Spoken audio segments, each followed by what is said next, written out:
L'information de 23h sur RTI. Madame, monsieur, bonsoir. Les titres sommaires de ce journal. La preuve de l'enrôlement à la couverture maladie universelle désormais exigée pour plusieurs opérations sur décision du gouvernement au Conseil hebdomadaire des ministres. À cette décision s'ajoutent des mesures pour la protection de l'environnement, le développement du secteur de la santé, la réhabilitation des tronçons de la route du Nord. Le résumé de ce conseil à suivre dans ce journal. Le Sénat et l'Assemblée nationale harmonisent leurs lignes pour une meilleure collaboration. Les deux chambres ont examiné plusieurs axes de leur fonctionnement. Le président de l'Assemblée nationale a été reçu dans ce cadre par le président du Sénat, Ayam Soukro. L'actualité hors de chez nous, la Guinée est tenue en haleine par le procès sur les événements du 28 septembre 2009 à Conakry. L'ouverture de la première séance faite ce jour. Il faudra attendre 7 jours pour les interrogatoires. Le procès est reporté au 4 octobre et pendant ce temps, Moussa Dadis Camara et 10 autres anciens responsables politiques et militaires, tous accusés, sont placés en détention provisoire. Bienvenue dans ce 23h. Le gouvernement ivoirien s'est réuni autour du président de la République et du vice-président pour la traditionnelle séance hebdomadaire de travail. Le Conseil des ministres ce jour a porté sur plusieurs sujets d'intérêt national: l'environnement, la santé, la sécurité sociale, la réhabilitation d'infrastructures avec le concours de l'Agence française de développement. Je n'en dirai pas plus. Développons tout cela dans ce reportage de Awa Touré.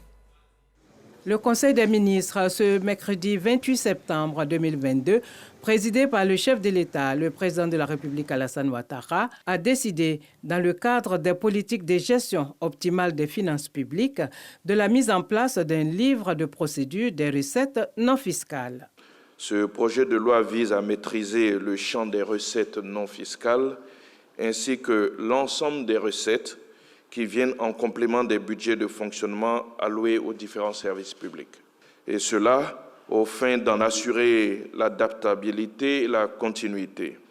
Il définit donc ainsi et classifie les recettes non fiscales, précise les conditions et les modalités de leur création, émission, ordonnancement et recouvrement. Cela, bien entendu, dans le cadre donc, du renforcement de la transparence dans la gestion des ressources. La protection de la nature. Le gouvernement se dote d'un code de l'environnement qui répond aux nouveaux enjeux écologiques au centre des politiques internationales. Ce décret vise à développer à la fois la conscience écologique des pouvoirs publics et des populations et prévoit un cadre institutionnel et financier des politiques environnementales amélioré auquel est rattaché un système répressif renforcé avec la création d'une police spéciale environnementale. Le gouvernement a également autorisé la mise en œuvre de l'obligation d'enrôlement à la couverture maladie universelle. Ce décret assujettit l'accès à certains services de l'État, aux emplois publics, aux emplois du secteur privé, à la production de la preuve de l'enrôlement à la CMU. Ainsi, la preuve de l'enrôlement à la CMU, à savoir la carte d'assuré de la couverture maladie universelle, à défaut, le récépissé d'enrôlement ou l'attestation de droit délivrée par la Caisse nationale d'assurance maladie, doit être présenté par chaque citoyen pour les opérations suivantes: le retrait du passeport et du permis de conduire, l'inscription aux examens et concours d'entrée à la fonction publique, à la police, à la gendarmerie et dans l'armée, l'inscription des étudiants dans les universités et grandes écoles publiques et privées, l'inscription des élèves âgés de plus de 16 ans dans les lycées, collèges et établissements d'enseignement technique et professionnel, qu'ils soient publics ou privés, le recrutement dans le secteur public et parapublic, le recrutement dans le secteur privé, l'accès aux programmes sociaux financés par l'État, l'accès aux programmes de soutien à l'emploi et aux activités génératrices de revenus financées par l'État. Cette mesure vise à garantir le déploiement complet du système obligatoire de couverture du risque maladie qu'organise la CMU au profit des populations vivant en Côte d'Ivoire.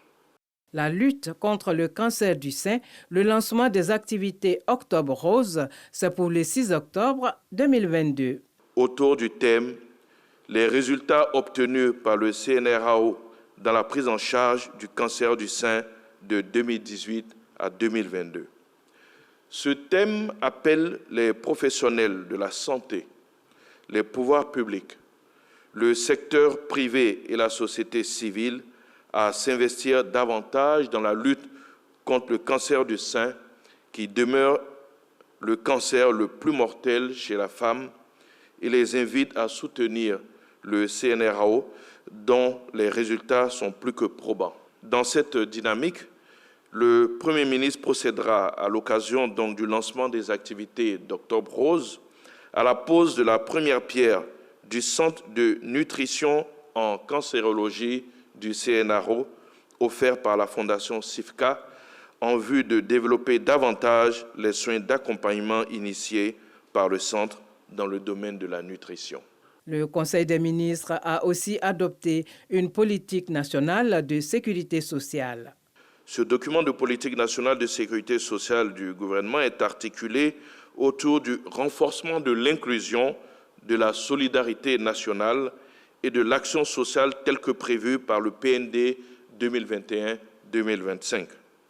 Il vise à consolider la gouvernance et le financement de la sécurité sociale et à améliorer les procédures et l'offre des prestations aux populations avec la création à venir de nouveaux régimes tels que l'assurance chômage et le régime de retraite complémentaire des travailleurs du secteur privé. Notons que la 3e édition du sommet Finances en commun se tiendra à Abidjan du 19 au 20 octobre 2022. Organisée par la Banque africaine de développement et la Banque européenne d'investissement, en collaboration avec le gouvernement, cette rencontre de haut niveau est placée sous le thème « Une transition juste et verte pour une reprise durable ». C'était le compte-rendu du Conseil des ministres, compte-rendu que vous pourrez revoir sur rti.info. Nous en venons à la rencontre des présidents des chambres du Parlement ivoirien à Yamoussoukro. Sénat et Assemblée nationale veulent renforcer leur collaboration. Les axes d'échange développés dans ce reportage de Kader Sokodoko. Jano Aoussou-Kouadio et Adaman Bictogo font leur entrée à la Fondation Félix Houphouët-Boigny, où députés, sénateurs et autres personnels administratifs les ont précédés. Le Sénat et l'Assemblée nationale, les deux chambres du Parlement, veulent mettre en place un protocole de bonne collaboration pour le triomphe de la démocratie en Côte d'Ivoire. Nos institutions qui forment ensemble le cœur de la démocratie et qui constituent le lieu par excellence du débat démocratique sont appelés par la loi fondamentale à une étroite collaboration. Je voudrais à ce stade de mon propos exprimer ma profonde gratitude à l'Assemblée nationale pour l'accompagnement remarquable dont le Sénat a bénéficié lors de sa mise en place en 2018. Cette première collaboration réussie a posé les jalons d'une coopération plus approfondie qui s'est poursuivie avec nos services techniques et qui a abouti à certaines avancées. Il convient cependant de reconnaître que les hypothèses constitutionnelles de collaboration ainsi que les acquis obtenus méritent d'être renforcés au regard des nombreux défis auxquels le Parlement est appelé à faire face. Monsieur le Président du Sénat, vous avez défini le sens de la complémentarité qui fonde le fonctionnement de nos deux chambres. Le Président de la République, son Excellence Alassane Ouattara, en affichant cette volonté à travers la Constitution de 2016, avait pour seul objectif de créer une adhésion plus large de l'ensemble des Ivoiriens autour des lois qui étaient votées et qui devraient être votées. C'est pour cela que, sans que nous ne versions dans l'uniformisation de l'adoption de nos textes, mais que nous nous engagions dans l'harmonisation de nos textes. Durant la rencontre, plusieurs axes seront abordés pour affermir les relations. Au cours des échanges, les deux parties ont abordé plusieurs points au nombre desquels la formalisation d'un cadre de concertation entre les deux chambres et l'élaboration conjointe des textes intéressant les deux chambres, notamment les règlements du Congrès et le code de déontologie des parlementaires, ainsi que l'harmonisation des règlements, la construction d'édifices, etc. Au terme des échanges, les députés et les sénateurs ont décidé de renforcer davantage leur collaboration et ont mis en place des groupes de travail pour chacun des sujets arrêtés. Une poignée de main, la joie d'une amitié sincère, durable et productive pour la Côte d'Ivoire est perceptible. Voyons à présent la réaction des parlementaires sur cette dynamique des deux chambres du Parlement ivoirien. C'est une phase essentielle, la phase d'un travail qui vise ici à d'abord voir la fonction respective des deux institutions, mais au-delà les interactions possibles, parce que nous avons la même tâche, nous légiférons, et il est bon donc que nous puissions nous rencontrer. Je retiens que les deux chambres, dorénavant, auront des commissions communes pour travailler sur certains textes et aussi pour s'harmoniser, avoir un cadre d'échange pour être plus productif dans le Parlement aujourd'hui ivoirien. C'est une rencontre qui s'est bien déroulée dans une bonne ambiance de fraternité et de convivialité. Mais je dois dire, dans le cadre des relations de complémentarité entre les deux chambres, l'Assemblée nationale et le Sénat, je crois que cette rencontre était bienvenue. Moi, je retiens quelques mots: complicité, cohésion, union, fraternité. En tout cas, c'est une initiative à encourager, à saluer. Vous savez que le Parlement, avec le bicaméralisme, est constitué désormais de deux chambres. Et je pense qu'il est important qu'à un moment donné, les chambres puissent se retrouver pour décider, pour avoir une vision commune, dans le sens effectivement de la mission qui leur est confiée par la Constitution. Et cette rencontre entre les deux équipes du Parlement, l'Assemblée nationale et le Sénat, nous permettra effectivement d'améliorer la qualité de nos prestations pour le bonheur de nos concitoyens. Et cette séance de travail achevée, les présidents Adama Bictogo et Jeannot Ahoussou-Kouadio ont salué ensemble la mémoire du père fondateur de la Côte d'Ivoire, feu le président Félix Houphouët-Boigny. C'est à Yamoussoukro, suivant ce reportage de Kader Sogodogo. Chaleureuse retrouvaille entre Jeannot Ahoussou-Kouadio et Adama Bictogo. Une visite de travail dans la ville siège du Sénat, Yamoussoukro, pour amorcer une nouvelle dynamique depuis l'ère du bicaméralisme. Échange fraternel et avant toute chose, direction la résidence de feu le président Félix Houphouët-Boigny. Sur place, le ministre-gouverneur Augustin Thiam, dépositaire et garant de la tradition Akoué, Raymond Goudou Kofi, ministre-gouverneur, et l'ensemble des têtes couronnées vont accueillir les deux présidents. Civilité d'usage et direction, le caveau. Dépôt de gerbes, de fleurs et recueillement sur la tombe du père fondateur de la Côte d'Ivoire moderne et modèle. Visionnaire, traceur de sillons, Félix Houphouët-Boigny dans les cœurs et dans les esprits. Au commencement, la Côte d'Ivoire était Houphouët-Boigny. Au commencement, était le député Félix Houphouët-Boigny. Au commencement, c'était la paix en Côte d'Ivoire. Nous sommes donc venus solliciter les bénédictions, puisque nous croyons tous qu'il y a une vie au-delà du président Félix Houphouët-Boigny, sa protection, pour pouvoir accomplir cette lourde et belle mission que le président Alassane Ouattara a bien voulu nous confier. J'ai eu la chance d'être reçu la semaine dernière par la présidente de l'Assemblée nationale de France. Mais le moment le plus fort, c'est lorsque je suis allé voir la Constitution française gravée dans les murs. Et j'ai vu la signature du président Félix Houphouët-Boigny le 4 octobre 1958. Grande était notre fierté la délégation ivoirienne de voir que notre père de la nation, Félix Houphouët-Boigny, avait donc sa signature et faisait partie de ceux qui ont conçu la Constitution française. L'information doit être enseignée à nos enfants. Il faut que toutes les générations ivoiriennes, que tout le peuple Côte d'Ivoire sache ce que le président Félix Houphouët-Boigny a pu faire, non seulement pour la Côte d'Ivoire, mais pour le monde entier à travers donc cette signature indélébile. Venir à Yamoussoukro, s'incliner sur la tombe de Félix Houphouët-Boigny, la voie est toute ouverte pour la fondation qui porte son nom, cadre choisi pour la rencontre entre la chambre haute et la chambre basse du Parlement ivoirien. Nous passons au point sur les grandes rencontres du CESEC. Et pour cette édition, conseillers de l'institution et experts ont échangé sur la vision de la ville durable au XXIe siècle. Laure Goretti et Herman Guivet nous en disent davantage.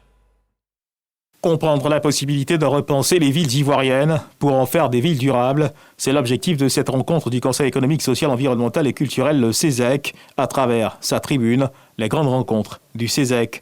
En présence d'experts, les conseillers de l'institution ont été renseignés sur la vision de la ville durable au XXIe siècle, son développement en Côte d'Ivoire et les enjeux cruciaux qui en découlent. Un enjeu à jouer à partir des années qui viennent, puisque ces moteurs économiques et ces moteurs démographiques appellent les solutions de la ville durable et qu'elle a aujourd'hui à sa disposition les expertises, les savoir-faire, les matériaux, les hommes, et pour susciter la création des entreprises qui vont être capables de réaliser ce grand défi qui est mondial et qui est continental. L'architecture des bâtiments, la consommation d'énergie, la résilience de l'eau et la gestion des ordures sont autant de principes qu'il convient de saisir pour mieux comprendre la notion de vie durable.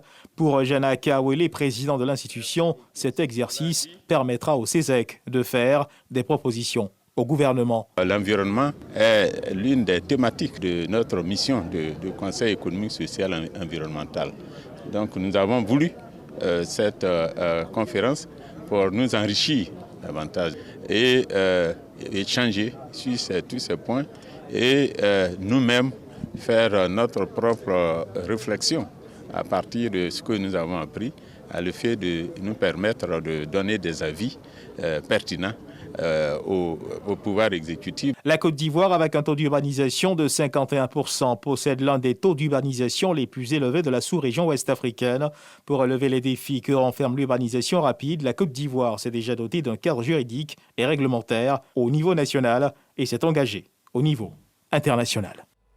Et ce sujet dont nous parlions hier, ce don de la France à la Côte d'Ivoire dans le cadre du projet Plan Alerte Enlèvement, conduit par le ministère de l'Intérieur et de la Sécurité, 3 véhicules, du matériel informatique, des menottes ainsi que des balises ont été réceptionnés par le ministre Vagondo Diomandé au nom du président de la République Alassane Ouattara. Le point avec Walter Amado. En remettant ces 3 véhicules, du matériel informatique, des menottes ainsi que des balises, le ministre français de l'Intérieur montre sous l'angle sécuritaire l'indéfectible appui de son pays à la Côte d'Ivoire. Je suis très heureux que le travail de la police nationale française aujourd'hui puisse servir aussi au travail que peut faire la police en Côte d'Ivoire. Et donc j'ai redit à monsieur le ministre vraiment que nous étions à sa disposition, d'abord pour nous enrichir des bonnes pratiques de la police de Côte d'Ivoire, mais aussi de voir comment nous pouvons encore davantage améliorer nos relations. Un geste qui arrive à point, selon Vagondo Diomandé, ministre de l'Intérieur et de la Sécurité. L'action s'inscrit dans le cadre du projet Plan Alerte Enlèvement. Les enlèvements d'enfants constituent dans nos sociétés une hantise pour les parents et un véritable traumatisme pour les jeunes victimes. À juste titre, le gouvernement ivoirien a immédiatement marqué son accord pour ce projet dénommé Plan Alerte Enlèvement. Le succès de cet outil en France a été une source de motivation pour nous de l'adopter. Permettez-moi donc de signaler que la convention qui en ressort a été signée par 7 ministres, ce qui traduit l'importance que revêt ce projet pour le gouvernement ivoirien. Juste après cette remise d'équipement, le ministre français de l'Intérieur et des Outre-mer s'est entretenu avec le ministre d'État, ministre de la Défense, Téné Birahima Ouattara. Les échanges ont eu lieu à son cabinet ministériel. L'école qui forme les hommes et femmes des médias en Côte d'Ivoire, l'Institut des sciences et techniques de la communication polytechnique, se prépare à rouvrir après la période des vacances. Les épreuves écrites et orales du concours d'entrée ont été lancées ce mercredi 28 septembre. 511 candidats sont en lice pour la licence et le master pour seulement 392 places disponibles. Un début des épreuves écrites observé par Khalil Diomandé et Godefroy Okambawa. Atmosphère studieuse ce matin à l'Institut des sciences et techniques de la communication ISTC Polytechnique. Candidats ivoiriens et de la sous-région venus prendre part au concours d'entrée dans l'une des 5 écoles de l'établissement. L'école de journalisme, de production audiovisuelle, de télécommunication, d'art et images numériques et de publicité marketing. J'ai quitté le Mali parce que c'est quand même une école qui offre beaucoup d'opportunités. Je vais rentrer à l'ISTC Polytechnique parce que je suis amoureuse de la photographie, des vidéos. J'ai fait assez de recherches sur tous les sujets. Donc je pense que je vais réussir mon concours. Il est 8 heures lorsque le ministre de la Communication et de l'économie numérique, Amadou Koulibaly, fait son entrée dans l'une des salles de composition. Après avoir prodigué quelques conseils d'usage, il donne le top départ des épreuves. Culture générale, anglais, français, mathématiques sont entre autres les disciplines soumises aux postulants. Cette année, ce sont 511 candidats en lice pour la licence et le master. Seulement 392 seront retenus à l'issue des compositions. C'est une école sélective, c'est une école d'excellence. Beaucoup de jeunes ont tendance à vouloir prendre des raccourcis pour réussir. Et cela est incompatible avec la politique du président de la République qui prône l'excellence. Donc nous avons appelé les candidats à compter sur eux-mêmes et à accepter le verdict des résultats. Beaucoup sont jeunes encore, si ça n'a pas marché cette année, ils pourront compétir l'année prochaine, mais au moins c'est leur vraie valeur qui aura été évaluée. Les résultats du concours seront disponibles le vendredi 14 octobre prochain.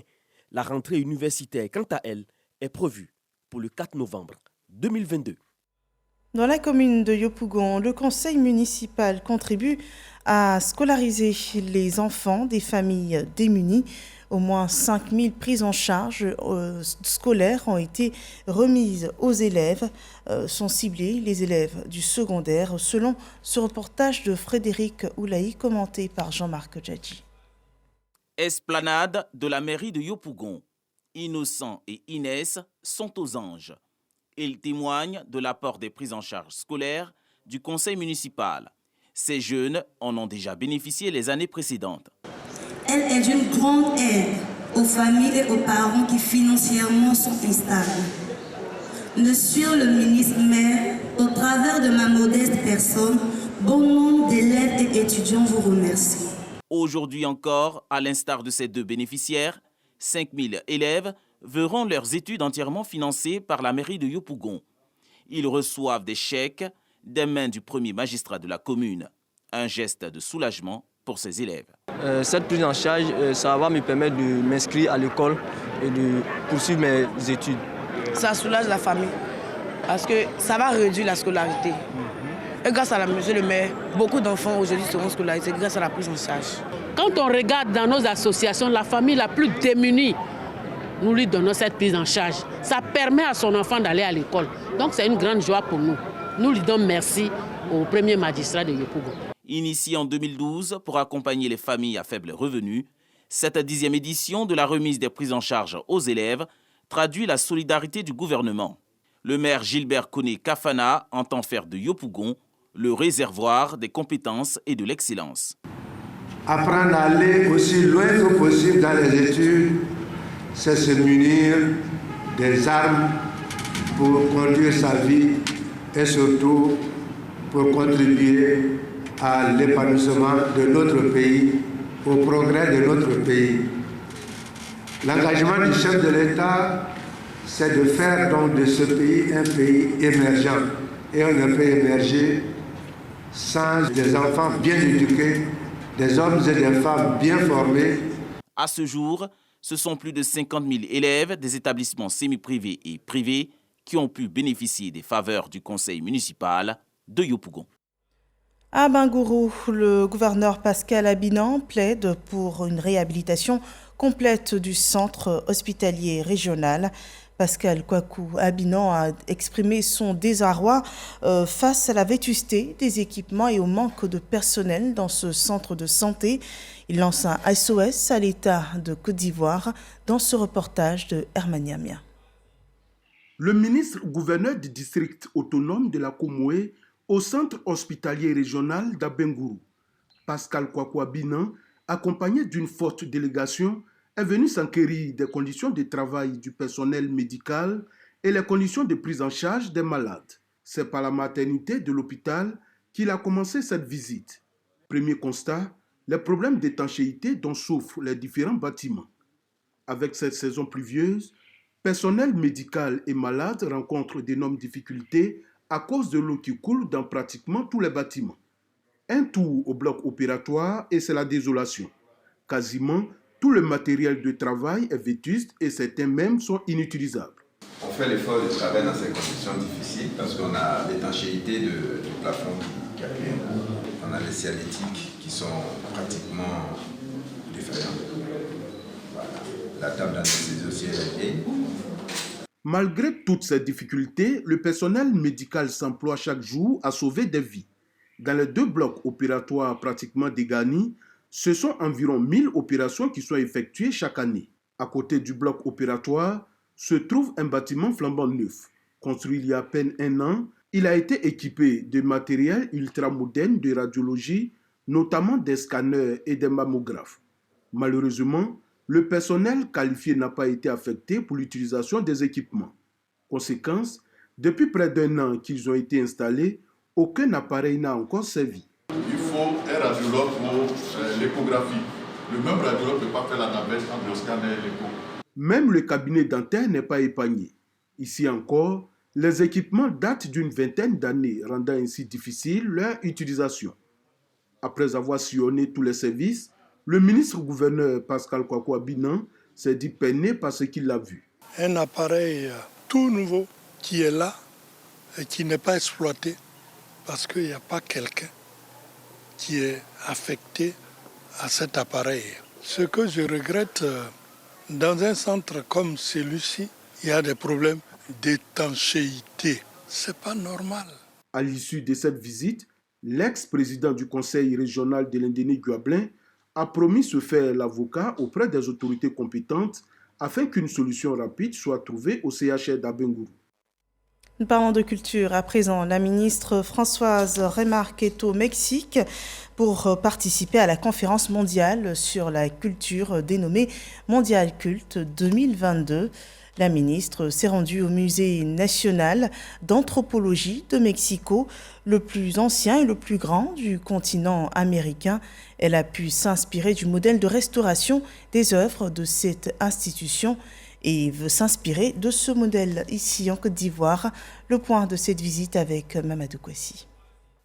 La ministre de la Culture et la francophonie dans les locaux du Musée national d'anthropologie de Mexico, le plus ancien et le plus grand du continent américain. La ministre Françoise Remarque veut s'inspirer de l'expérience de ce musée qui a ouvert ses portes en 1865, puis rénové en 1964 avec cette nouvelle architecture. Spécialisé dans la restauration des œuvres, ce musée veut partager sa riche expérience dans les domaines d'archéologie, de recherche, d'anthropologie et d'ethnographie avec la Côte d'Ivoire. Nous pourrons avancer ensemble tant au niveau de la conservation qu'au niveau de la restauration, parce que nous avons une excellente équipe de restaurateurs et ça, ce ne serait que le début de notre collaboration future. Nous avons beaucoup d'espaces de collaboration possibles et par exemple, nous pourrions avoir des échanges au niveau des expositions. Des expositions du Mexique pourraient aller en Côte d'Ivoire et des expositions de la Côte d'Ivoire pourraient venir au Mexique. La visite des différentes salles d'exposition a permis à la ministre Françoise Remac et à sa délégation de comprendre le secret de la longévité des œuvres et de l'histoire du Mexique avec ses différents peuples. Cette visite de travail avait pour objectif de voir les perspectives de coopération avec ce musée, notamment en matière de conservation et de restauration. Ce musée renferme toute l'histoire du Mexique avec une très grande qualité de conservation. Le Musée national d'anthropologie de Mexico dispose de plus de 8000 pièces d'archéologie et de plus de 10 000 pièces d'anthropologie. Bâti sur une superficie de 93 000 m², il enregistre environ 4 millions de visiteurs par an. Dans l'actualité hors de chez nous, en Guinée, le procès du 28 septembre est renvoyé au 4 octobre prochain, 13 ans après les violences commises le 28 septembre 2009 au stade de Conakry. Le procès de Moussa Dadis Camara et de 10 autres anciens responsables politiques et militaires s'est ouvert ce mercredi en Guinée. Les avocats des deux parties sont unanimes et demandent collégialement plus de temps pour préparer le dossier. En Europe, l'Union européenne a mis en garde contre toute attaque de ses infrastructures énergétiques. Les fuites sur le gazoduc Nord Stream dues à des actes délibérés selon l'UE, alors qu'en l'espace de 2 jours, les 2 gazoducs ont été touchés par des fuites. Kiev parle d'une attaque terroriste planifiée par la Russie. Et la Russie, objet de tous les soupçons, pointe les États-Unis en dénonçant une opération de désinformation. Voilà qui met un terme à cette édition d'information. Merci de nous avoir suivis.